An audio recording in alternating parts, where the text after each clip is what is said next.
নমস্কার বন্ধুরা, আমার চ্যানেলে আর একটা নতুন পর্বে আপনাদের সকলকে স্বাগত।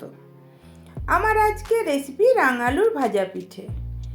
এই পিঠেটা ওপর থেকে যেমন হয় মচমচে, ভেতরটা হয় তেমনই রসালো, আর খেতে তো হয় ভীষণই সুস্বাদু। আসুন তাহলে দেখে নেওয়া যাক কিভাবে আমি এই পিঠেটা বানাচ্ছি। যেহেতু রাঙালুর পিঠে তাই রাঙালু তো লাগবেই, সেই জন্যে আমি এখানে 500 গ্রাম রাঙালু নিয়েছি আর রাঙালুটাকে ভালো করে ছাড়িয়ে ধুয়ে কেটে নিয়েছি। এইবার এই রাঙালুটাকে আমি একটা প্রেসার কুকারের মধ্যে নিয়ে নিলাম, দিয়ে দিলাম হাফ চা চামচ লবণ আর 100 গ্রাম আখের গুড়। সামান্য একটু জল দিয়ে রাঙালুটাকে ভালো করে সিদ্ধ করে নেব। রাঙালুটা আমার সিদ্ধ করে নেওয়া হয়ে গেছে। এইবার এটাকে আমি একটা বড় বাটিতে ঢেলে নিলাম। প্রেসার কুকারটাকে ধুয়ে সামান্য একটু জল আমি এর মধ্যে অ্যাড করলাম, তবে খুব বেশি জল দেবেন না। তারপরে এই রাঙালুটাকে সম্পূর্ণ ঠান্ডা করে নেব।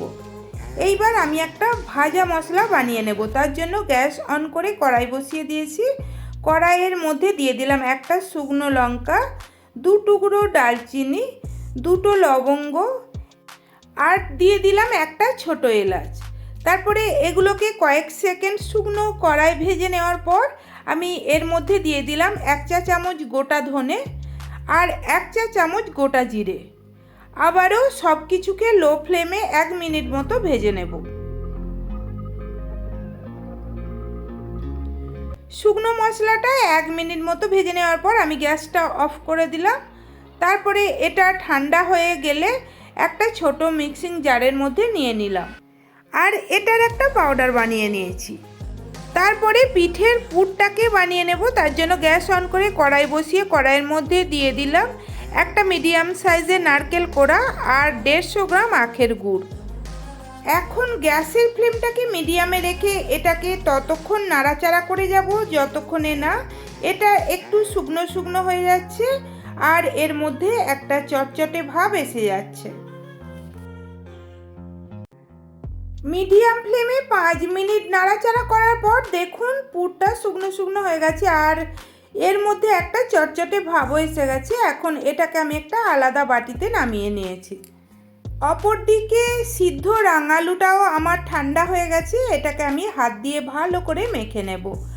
আপনারা চাইলে ম্যাশার দিয়েও এটাকে ম্যাশ করে নিতে পারেন।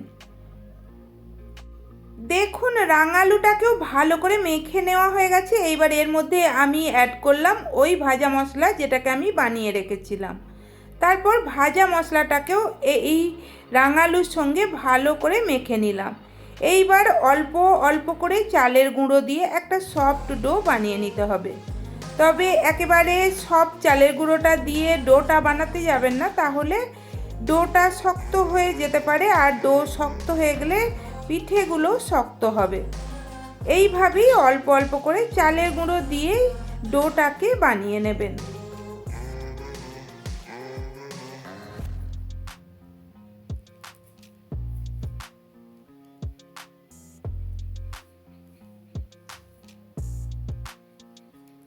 দেখুন পিঠের ডো আমার রেডি হয়ে গেছে। ঠিক এই রকম একটা সফট ডো বানিয়ে নিয়েছি।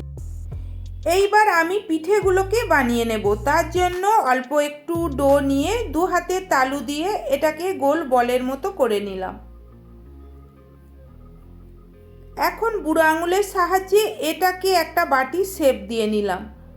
এইবার অল্প একটু পুর নিয়ে এই বাটির মধ্যে দিয়ে আঙুল দিয়ে এটাকে চেপে চেপে বাটির মধ্যে ভরে দেওয়ার পর পিঠের মুখটা কিন্তু শক্ত করে মুড়ে দিতে হবে, যাতে পিঠেটা ভাজার সময় মুখ খুলে পুরটা না বেরিয়ে আসে।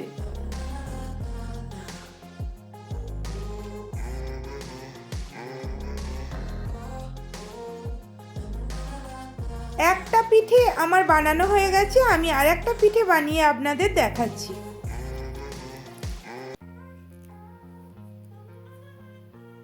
বন্ধুরা এই পিঠেটা কিন্তু অনেক লোভনীয় আর মুখরোচক একটা পিঠে। আপনারা অবশ্যই এই রকম রাঙালু দিয়ে ভাজা পিঠে বাড়িতে বানিয়ে দেখবেন।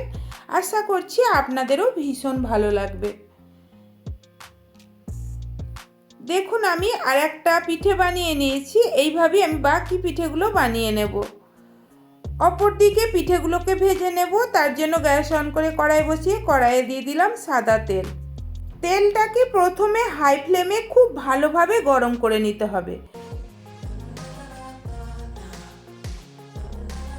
তেলটা ভালোভাবে গরম হয়ে যাওয়ার পর গ্যাসের ফ্লেমটাকে লো করে দিয়ে কিছু পিঠে তেলের মধ্যে দিয়ে দিলাম।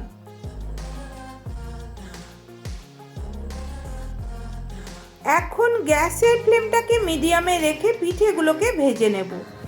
তবে তেল কিন্তু খুব গরম হয়ে যাওয়ার পরেই পিঠে তেলের মধ্যে দেবেন, না হলে পিঠে কড়াইয়ের নিচে লেগে আটকে পিঠেগুলো ভেঙে যেতে পারে। দেখুন পিঠেগুলোর একটা সাইড ভাজা হয়ে গেছে, আমি পিঠেগুলোকে উল্টে দিলাম আর এইভাবেই নাড়াচাড়া করে পিঠেগুলোকে ভেজে নেব। আমার একটা ব্যাচের পিঠে ভাজা হয়ে গেছে, পিঠেগুলোর গায়ে সুন্দর সোনালি রং এসে গেছে। আমি পিঠেগুলোকে তেল থেকে তুলে নিলাম। এইভাবেই আমি বাকি পিঠেগুলোকেও ভেজে নেব।